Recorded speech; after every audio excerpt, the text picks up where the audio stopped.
Hey everyone, welcome to another episode of The New Norm with Selena Hill on Black Enterprise. Today I'm speaking with Angela Yee, who is best known as a media personality on the globally syndicated radio show, The Breakfast Club. Angela is also a serial entrepreneur and a friend of Black Enterprise. Thank you so much for being here with us today. Well, thank you so much. It's always a pleasure to see you. And, I love Black Enterprise, so I'm excited to be here. Absolutely. So, Angela, outside of the Breakfast Club, which is literally one of my favorite programs ever, you have a TV show on Fox Soul and your long running Lip Service podcast.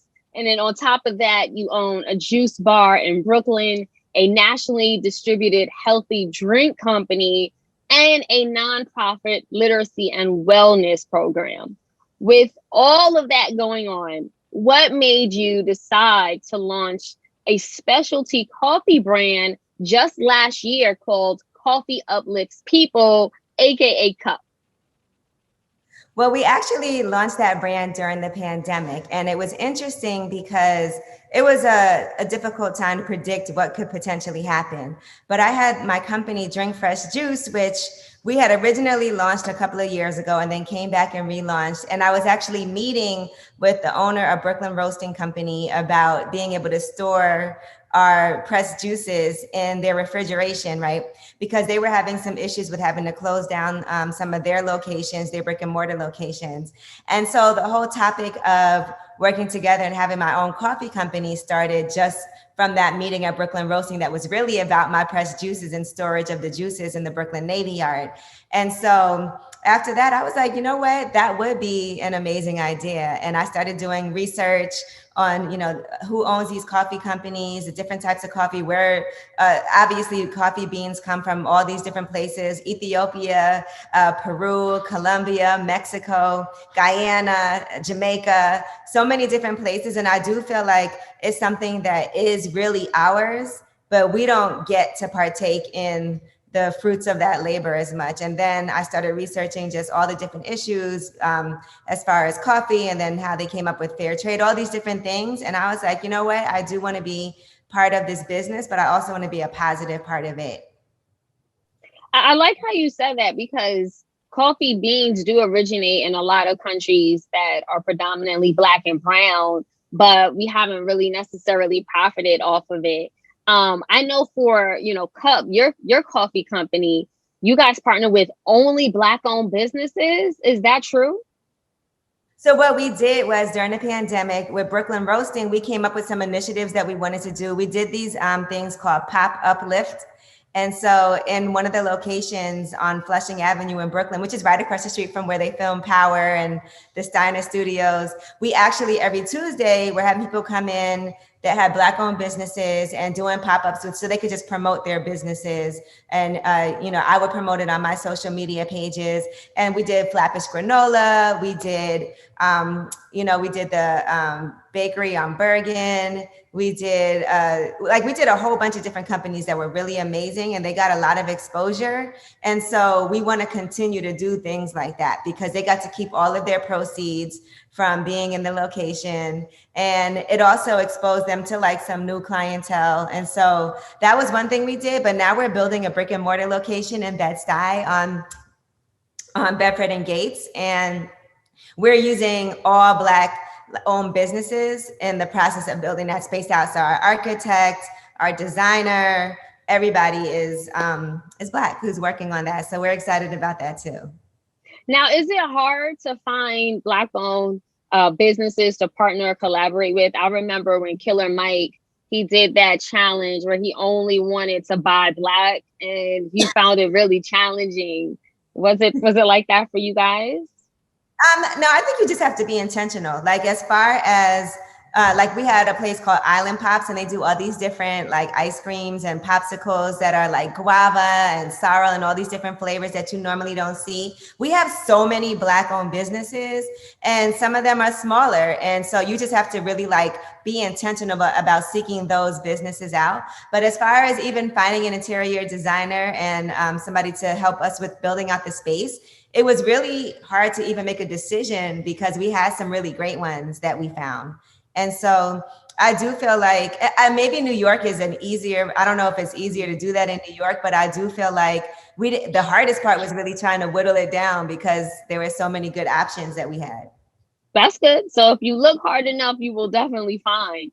I'm glad that you mentioned that you're opening a brick and mortar in Bed-Stuy later this summer. And also on top of that, you guys are going to be distributing in Whole Foods in New York City and Stop and Shop. Now, how was Yes. that? What was that process like to get it going from, idea to business, an online business, brick and mortar, and now getting it distributed? Right. Well, like right now I'm in New Orleans because we're in 20 stores here in Rouse's supermarket. And so that's why I'm out here to do an event to help promote that we are in the stores. You know, we just got in stores last week and they said it's already doing well without having to do a crazy push. So that's good. And I think one thing I realized is the main foundation of being able to even get those opportunities is to have a great product. And so that means you really have to have it together. So before you even try to approach a chain of stores or try to get distribution, you have to make sure your product is right. So it took us some time to make sure that we came up with something like, even with my pressed juices, like I said, we launched a couple of years ago. And then we had to go back to the drawing board, not because it didn't taste good, but because we didn't have other things in order the way that we needed to. And so the one Mm. thing that I was always confident about was it tastes so good. Like everybody that had it was like, this tastes absolutely amazing. And I wish we would have had that available during the pandemic because we saw all the disparities with people in, not having the right things that they need for their health.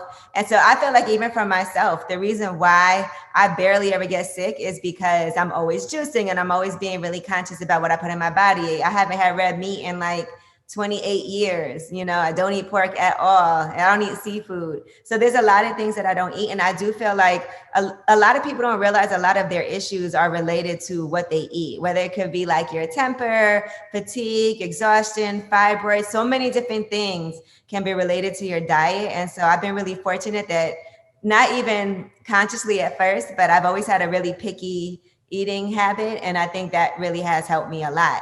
And so just the process of being in stores, I think the number one thing is have a great product, because if your product isn't great, you get one shot. And then if it doesn't sell, and then also being able to produce, right? Because you don't want to get a bunch of orders and now you can't even produce what it is that you need. And producing means just from making the juices to the bottling, to the labels, to even the caps on the bottles. It's just a whole process that you absolutely have to get right. And so I always encourage people to not try to do too much too fast. And for myself, even with the coffee, we did a soft launch just in time for elections.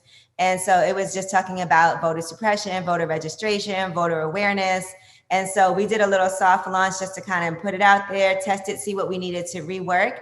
And that really helped us to come forward with a full launch now. Do you think that the pandemic helped you when it came to working on your businesses and all these ventures, or did it sort of hinder some of the things that you already had in progress? I think it did help me because I've never been able to work from home. I've been doing radio for 17 years almost. And this is the first time that I've been able to, like in the beginning of the pandemic, it really wasn't much going on. It wasn't a lot of virtual events at first.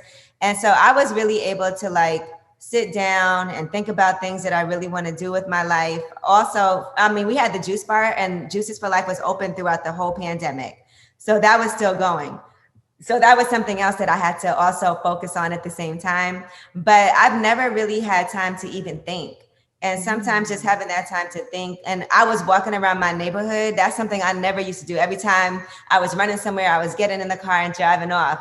And so now it's like, let me go outside, let me take a walk around. And it really does help you, I think, come up with ideas, just being able to be relaxed, not doing anything, but just walking and thinking. It's like being in meditation. And so it did help me a lot. And I don't think I wouldn't definitely have this coffee company if it wasn't for this pandemic. I also feel like it helps because there's a lot of companies that are doing things and partnerships they never thought they would have done before this, because they're also trying to survive. And so a lot of companies did take a hit. Even looking at a Brooklyn Roasting, they had, like I said, they had to close down some of their locations. The reason why they had the space available in the fridge was because of that. And so it did open up the door for a lot of partnerships that benefits both parties. That's good. I always say it's a blessing in disguise. And I'm so happy that you found your silver lining within anything. And I mean, Angela, it always seems that you are always working. I mean, we've seen you on billboards, you do sponsorship deals, like you're always doing something. What would you say, working in radio and sort of like your background behind the scenes in music, how has that sort of helped you to become this serial entrepreneur and this business mogul? I think for myself, you have to have an identity outside of your 9 to 5. And so that's always been really important for me to be my own person outside of just being, one of the members of the Breakfast Club, and to also do things that you're passionate in. I don't want to waste the platform that I have and not do things that I really care about while I have that opportunity to be able to spread the word and have awareness. I'm really fortunate that I have this big platform. And so if I'm doing something, it gives me a greater chance of success. And so I don't want to waste the time that I have now. I also have to think about my future because radio is not forever. And so I want to make sure that I establish things that, right now I'm working super hard to make everything get off the ground, but I'm hoping that soon enough, in a few years, I think ahead. I'm not thinking about how can I get a check today. I'm thinking about how am I investing my money right now so that 5 years from now, 10 years from now, you get to see the gains that you've made from those investments. And so it might be that right now I don't have a ton of money. All the money that I have coming in, I'm making sure that I'm spending it on certain things. I'm investing in real estate. During the pandemic, I opened a hair store in Detroit, also private label. So I opened that as well in January. And I'm just trying to make sure that I'm diversifying myself in ways that also make sense and is authentic to me. Like having a pressed juice company is authentic to me. I feel like the coffee company is. I feel like the hair store is. So I'm trying to do things that make sense. I'm not into just making money for the sake of making money, but also doing things that, okay, I see why she did that and I see how that's going to benefit other people too. Right. It's all aligned with your purpose. How do you sort of manage everything? Like you just said, you opened the hair store. We see you all the time with the 9 to 5. Do you ever have trouble with time management, or do you sort of like carve out days or weeks to focus on stuff, or just multitask? I am the type of person that certain days, some things take priority. And so I'm really good at prioritizing. I have like 3 different calendars. So I have my calendar on my phone, I have it on my laptop, and I have it on a blackboard in my living room. I do it like week by week. So every week I like start the blackboard over so that I could physically see what I have to do. But it's all about timing. I make sure I pad everything. So like if I know I have to be somewhere at 1, I'll make sure I give myself like an extra 30 minutes and tell myself I have to be there at 12:30. So that way I'm not flustered just in case that I'm running late. And I do try to multitask. Like I try to do things where, for instance, I have to go to Miami, right, to do an event, to do this panel about Bitcoin. So what I might do is take that whole weekend and then tell like some of my friends that I don't have a chance to see as much, hey, why don't you guys come to Miami? I just got to do this thing on Saturday, but Friday and Sunday and the rest of Saturday, we can hang out. And I try to make sure I make time for that too, because you don't want to be working all the time. And sometimes when I start to feel a little burnt out, I check myself. I'll be like, okay, you feel super burnt out right now. You've been working 12 days straight with no breaks. That means that, next week, Sunday, clear the whole schedule. Yeah, and you have to do that. You have to make time for self-care in order to be productive. One thing I wanted to ask you about with Cup is I see that you guys are very environmentally sound, very conscious, focused on diversity. Another thing I read is that you're focused on making sure the farmers are paid fairly. Why were all of these things so important? And how are you making sure that everyone is paid, especially the farmers? Well, nobody cares about us more than we do, right? And so the first thing that we did, even before we were launched, was we did this whole panel and we brought in all these coffee experts, because I can't even pretend that I know all about this. There's people that have been studying this for decades. And so I'm trying to learn from them. And so we actually had farmers on the line too, on the Zoom. And so that was just to get everybody's different perspectives on what can be done to make sure that things are more fair and equitable, and that we're not just, the amount of money that people make in coffee, I think has been unfair for so long. So now it's time to make sure that the people who are actually the ones that are in these countries are the ones that are benefiting, and so that it's not an unfair balance. And so that is being intentional on where you get your beans from. And so that's something that we do. And the companies that you work with, making sure that you look at their standards and practices and what they're doing. And they do have the fair trade on coffee, but I feel like it has to be even more than that. And so that's something that's a work in progress that has to take the whole coffee industry to be aware of. But in order for that, for there to be pressure on them, it has to come from us as consumers. Absolutely. No, and thank you for breaking that down, because that is very important. Angela, you were talking about earlier how you've been working in radio for nearly 20 years. Do you see yourself continuing on the Breakfast Club for another 5, 10 years?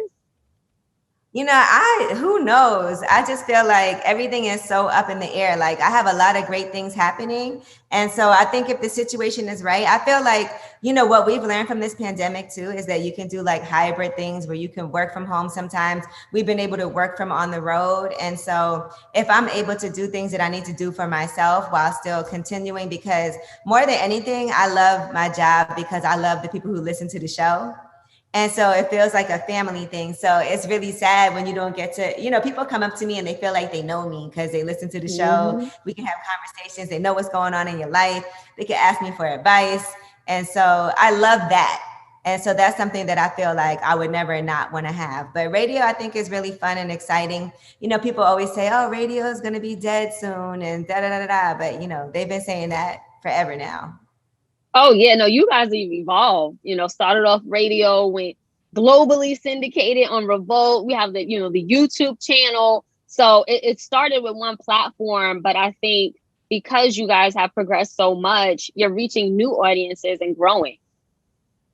Yeah, and it's also growing with the times, right? You see where people are at and you meet them there. And so you see everybody's online. People like to watch clips. People love YouTube. And so you just have to make sure, because we weren't even putting our show on YouTube at first. You just have to make sure that you pay attention to what's happening and not try to be that grumpy person that's like, I don't want to do this modern technology. You have to make sure that you're on top of those things or you'll get left behind.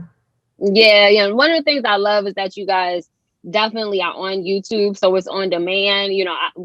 I watch the interviews from beginning to end. If it's an interview, like, because, people do press runs, I'll watch it on the Breakfast Club because I know you guys are honest. We know the personalities, and, you're going to get a really raw, honest take from folks. So, I'm happy to hear that you guys will continue to stick together. But, we also see you guys branching out, like you said, Envy with real estate and cars, Charlemagne with all things media, and you with all of these businesses. So, that's why I was just like, I think a lot of people think about that. Like, has everyone renewed their contract? Is this something that's going to keep going? Or will you guys like sort of separate and go your separate ways? Yeah, I think Envy and Charlemagne, they've renewed their contracts already. So ours are staggered. So mine is next up. Okay, well, I know you're going to negotiate the best deal possible for yourself.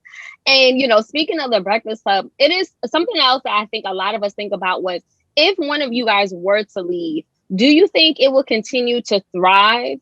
Or do you think that, God forbid, if something happens to it, they would have to just replace it with a whole new show and different vibe, like something completely different? I think that people like when the three of us are together, but I would never think that things can't survive without a person there. You know what I'm saying? There's no such thing as a person who's irreplaceable, because we see it all the time, like on TV shows, and we see it on other radio shows. And so I think that you would get too comfortable if you thought that you could be somewhere forever and nothing could ever happen. You never know what could happen. So that's why it is important to have multiple things going on and multiple streams of income, so you're not reliant on any just one. And so I would never be vain enough to think that if I wasn't there, the show couldn't go on. If Charlemagne wasn't there, the show couldn't go on. If Envy wasn't there, I think it would be different, because we have been together, and that's a rare thing, to really have a radio show that goes on for as long as ours has, that hasn't been any of the people switch. Because a lot of radio shows, one person leaves, someone else comes in, they change it, and it happens all the time. So I think it would just take some adjusting, but I don't think it's out of the question. Okay, well, that's good. So, very good to know. Angela, again, just to run it back, how can we continue to support you and your many ventures? A lot of people love everything that you're doing and feel very inspired that you didn't even stay stagnant, but you built your own brand. You built all of these multiple streams of revenue and you just continue to go and work. And how can we support that? I appreciate that. And a lot of these are newer ventures. Obviously Juices for Life, that's in Brooklyn. That's been around 5 years and still holding steady. So we appreciate everybody that comes in there. I appreciate everyone that works there for really, working throughout the pandemic, making sure that we stayed open, making sure that we serve the community as best that we can. And so continue to support Juices for Life and, juice at home too. Drink Fresh Juice. You can go to drinkfreshjuice.com. Obviously, we're in Rouse's. We'll be in Stop and Shop.